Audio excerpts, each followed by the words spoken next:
Mi nombre es Daniel Puque Inseca, estudiante virtual de la licenciatura en Educación Especial de la Iberoamericana. A continuación me permito presentar este video como herramienta de la Web 2, en el que explicaré dos ejercicios interpretando el uso de las medidas de tendencia central y de posición de un conjunto de datos con variables cualitativas y cuantitativas. En el primer ejercicio, su planteamiento dice: con un grupo de personas de la empresa SA se buscó encontrar la cantidad de errores que cometen al diligenciar formatos contables. Los resultados fueron los siguientes. Aquí he anexado una columna para determinar la frecuencia absoluta que me indica que la contabilización es correcta.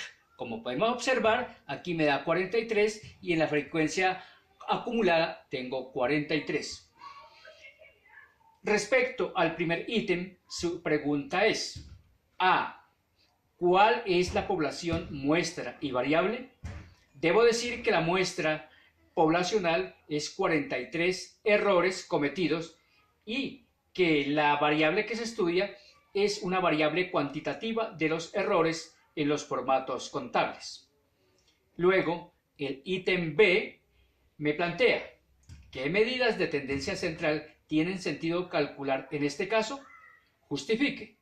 La medida de tendencia central que tiene sentido calcular es la moda, para identificar cuál es el error más recurrente y tomar correctivos. El ítem C me dice: calcule e interprete las medidas de tendencia central que tengan sentido. Luego entonces, aquí he procedido a hacer la suma de las categorías de datos. Y tenemos entonces que he calculado la suma de la siguiente manera. Sumando las categorías de datos y eso dividido por 6, que es el número de datos que encuentro en la categoría 1, 2, 3, 4, 5, 6. Y eso me da con 7,76, que sería la media aritmética o promedio. Luego entonces, tengo a continuación que la media está aquí. Tengo entonces que la mediana es de 77,16, o que es el promedio de errores contables cometidos. Luego tenemos la moda, que me da 14, que 14 corresponden a los errores cometidos al diligenciar los formatos, y eso equivale a un 32,55%.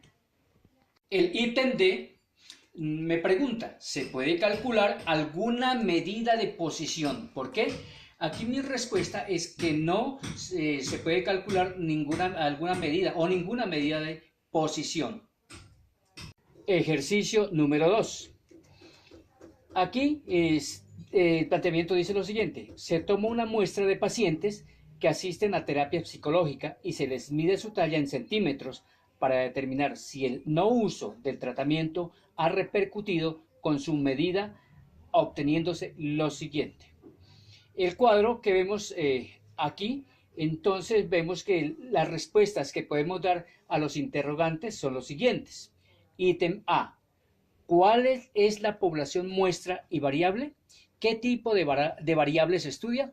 Debo decir que la población muestra es 69 pacientes que asisten a terapia psicológica y se les mide su talla, y la variable cuantitativa es discreta. El ítem B dice: encuentre las medidas de tendencia central e interprételas. La mediana nos dice entonces que la mediana igual a 1,61 centímetros de talla. Quiere decir que la talla promedio de los 69 pacientes es de 1,61,5 centímetros de talla. La mediana que hemos encontrado dice que la mediana es igual a 1,60,2 centímetros de talla. Esto quiere decir que el paciente ubicado en la mitad de estos 69 personas tiene una talla de 1,60,2 centímetros. Luego la moda, que se expresa M2, MC o MO, dice M igual o moda igual a 1,62,27 centímetros de talla. Esto significa que es la talla que más se repite en 25 pacientes de los 69 pacientes que se les mide la talla y asisten a terapia psicológica. Luego me pide el ejercicio que encuentre 3 medidas de posición. Las 3 medidas de posición que he ubicado tienen que ver con los cuartiles, los deciles y porcentiles. El cuartil, en este ejercicio, tenemos que Q1 69 es igual a 69 por el 25% dividido sobre 100, y eso me da 17,25. Y vemos que el 27,25 está en la categoría que me ubica a 1,60, que estaría en este ítem. Luego me dice, o mejor, esto quiere decir que el 25% de pacientes, que es el Q1, miden menos de 1,60 centímetros de talla.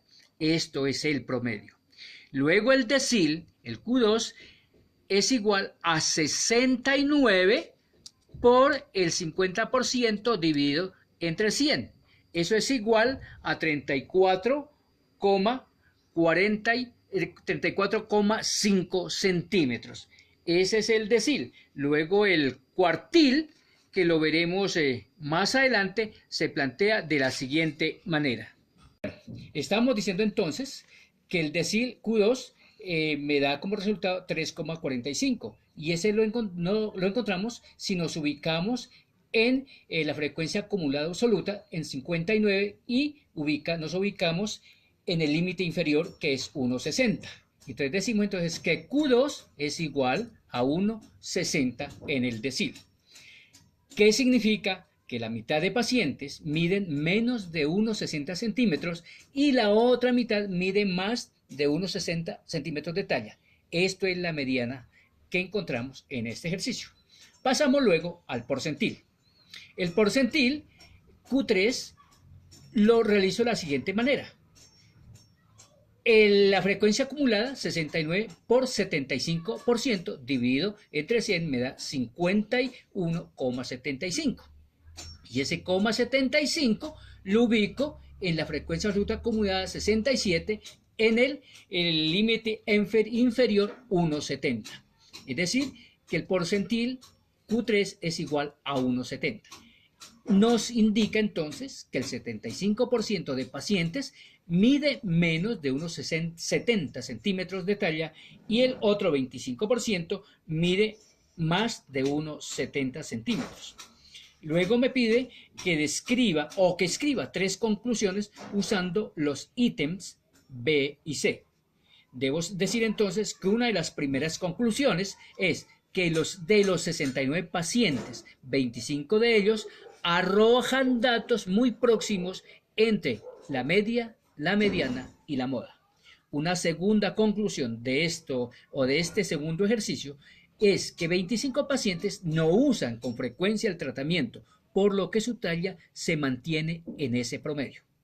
Una tercera conclusión es que en las medidas de posición encontramos que un 25% de pacientes no asiste a las terapias, por lo que su talla está por encima de 1,70.